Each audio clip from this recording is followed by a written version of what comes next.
Hey guys, what's going on? Justin Williams here with Sigma 3 Survival School, and it is opening day of ginseng season. So I'm at a steep, crazy grade. I actually was looking for it and rolled down the hill, and sure enough, there it was. So it must be my lucky day. So far I found a lot of two-prongers, but stick with me and I'll show you the tips and tricks to harvesting ginseng.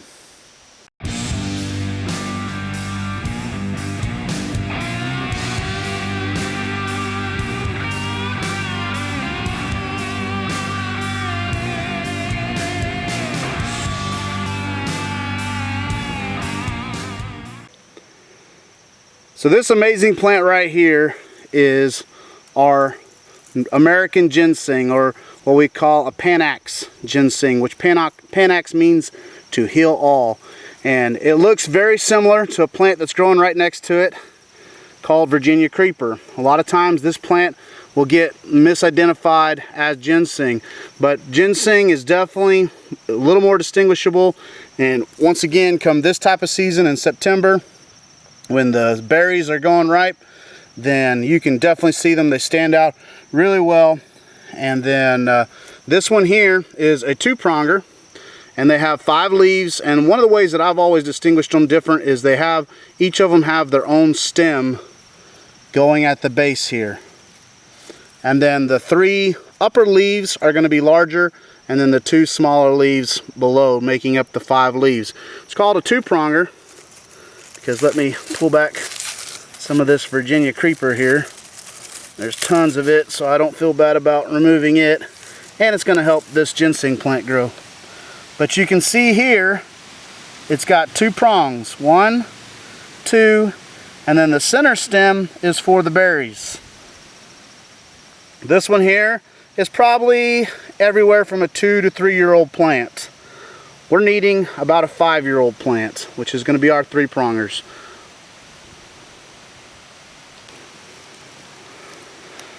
So a lot of plants that tend to grow around ginseng, you have to understand that ginseng grows in a very specific soil type. It requires a lot of calcium.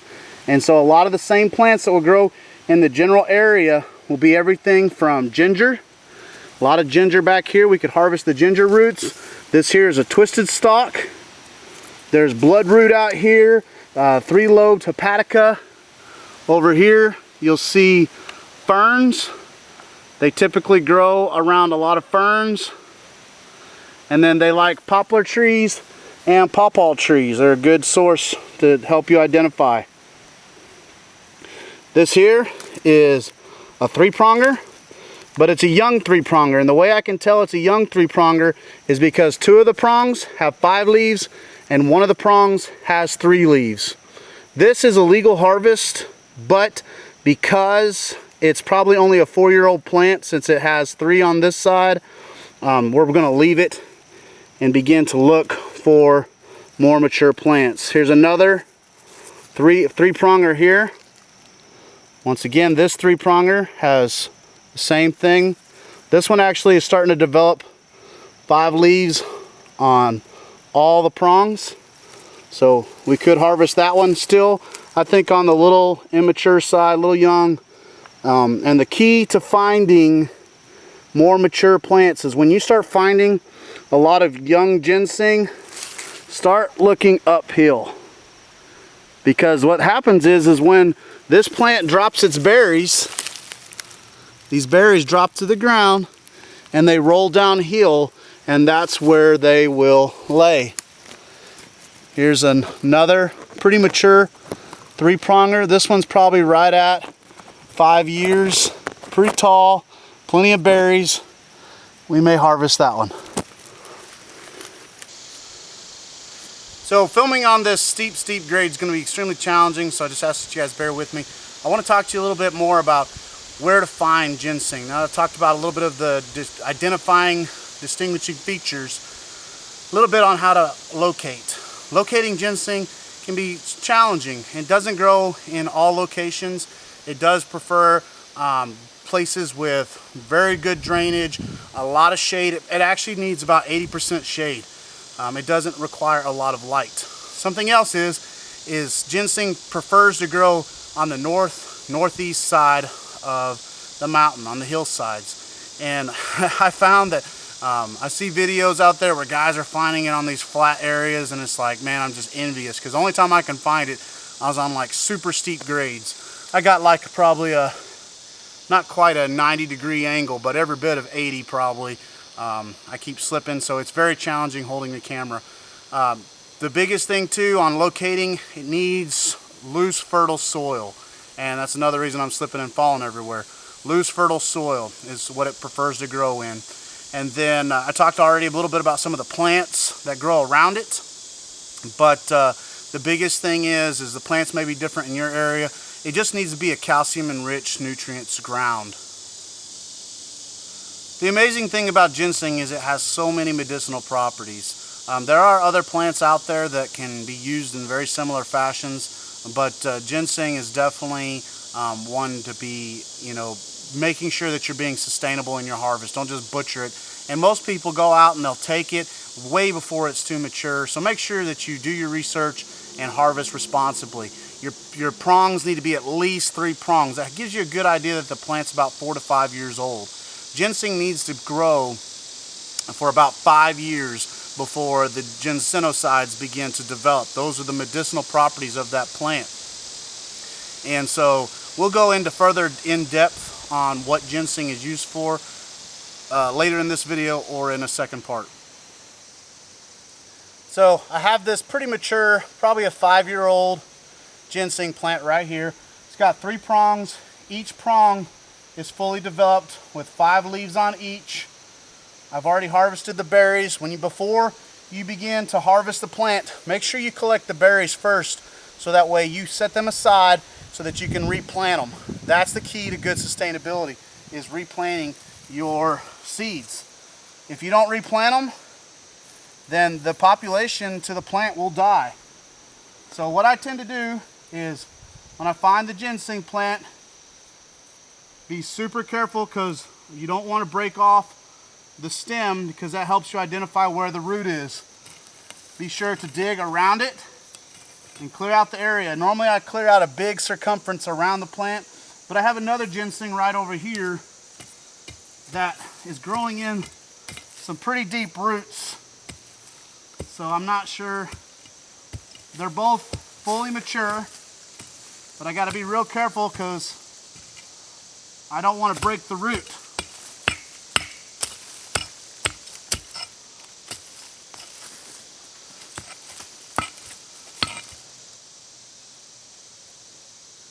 It's really important too, as you harvest ginseng, that you keep, I don't know the proper term for it.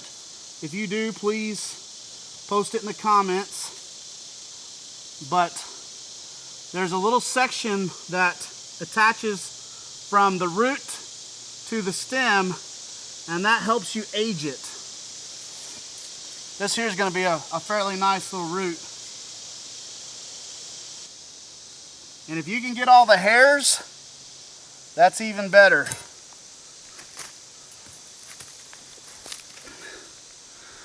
You want to keep this section right here intact. So when you break it off above that. So that is all intact. That helps you age it. So we're going to put this in our pack. I'm going to get out a screwdriver to help me dig better, easier. So I always store all my herbs in paper bags. I don't like plastic sacks, especially if you're harvesting leaves. Roots aren't so much a problem, but definitely want to make sure you get your leaves in paper sacks. And speaking of leaves, people don't realize it, but a mature ginseng plant, when the leaves are still green, it's not going to have as much of the medicinal properties in the leaves as it does in the root, but you definitely should harvest the leaves as well. So this piece is where the stem broke off, but it's still intact, the part that ages it. And then you got one little piece here, a piece here, and a big piece growing up underneath this root, which is what I'm struggling to get. So let's see if we can make any progress here without damaging the root.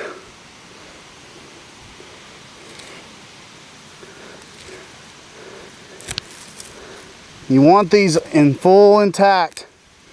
And if you can get the hairs attached to them, that's even better. I think I lost the hairs on that one, but that's still a nice little ginseng plant. So before we move on to a new spot real quick though, we need to make sure we go ahead and bury these new berries. I kind of disturbed the ground pretty good right here. This is where I've been walking back and forth on this super steep terrain. So this is where I'm going to come back in and plant my berries.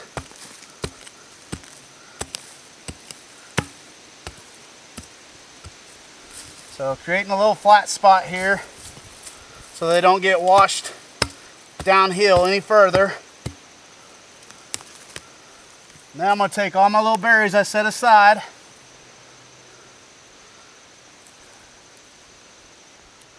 So here's the berries. If I don't fall down this hill again. And so squeeze them, plop them down in there.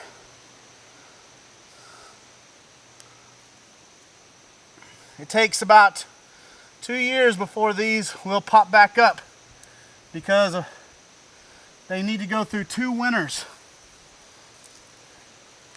And they need to be buried, like I said, about 6 inches apart and then about 2 inches deep. And this is key to ginseng sustainability. If you don't do this, there won't be any ginseng to come back to in the future.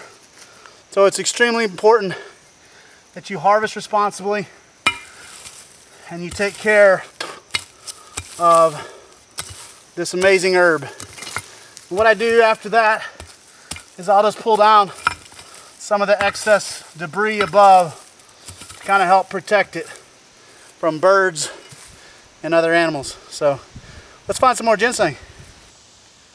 So I didn't get on near as much ginseng as I'd hoped. A lot of the patches that I found were just way too steep to get the camera around. But I did find quite a bit of ginseng. Most of it was, you know, 2-prong, 4 to 5 year and younger. And I was really looking for mature 3-prong plants. So I found, you know, about 5 or 6 here. 1, 2, 3, 4. Looks like I harvested 5. Few things you need to keep in mind. I don't harvest ginseng for commercial use. I harvest just enough for personal use. I don't sell it. And I think it's important that to have a sustainability of this plant that we harvest it responsibly. Always, always, always replant the seeds. I cannot emphasize that enough. That's the only way that this species of plant is going to continue to carry on. Panax ginseng, its medicinal properties is called ginsenoside, and this plant will not produce the medicinal quality that you're looking for until it's 5 years or older. And so whenever you take your root and you know it's 5 years or older if it has 3 prongs, with each prong being mature having 5 leaves. If 2 prongs have 5 leaves and one only has 3, then it means it's probably a 4-year-old plant. Give it another year. But you can count the number of growth rings here at the top of the root to help you identify how old the root is. So several of these are 7, 8 years old, and a couple of them are 5 or 6. And so the great thing about this plant medicinally though is that it is an adaptogen. It'll help your body deal and cope with stress. It's also a digestive and immune system support. It's going to help support your immune system, help keep you healthy, help keep you strong, and then it's also an energy booster. That's the primary reason people take it. You'll find it in energy drinks. It's just a nice vitalizing tonic that will help you.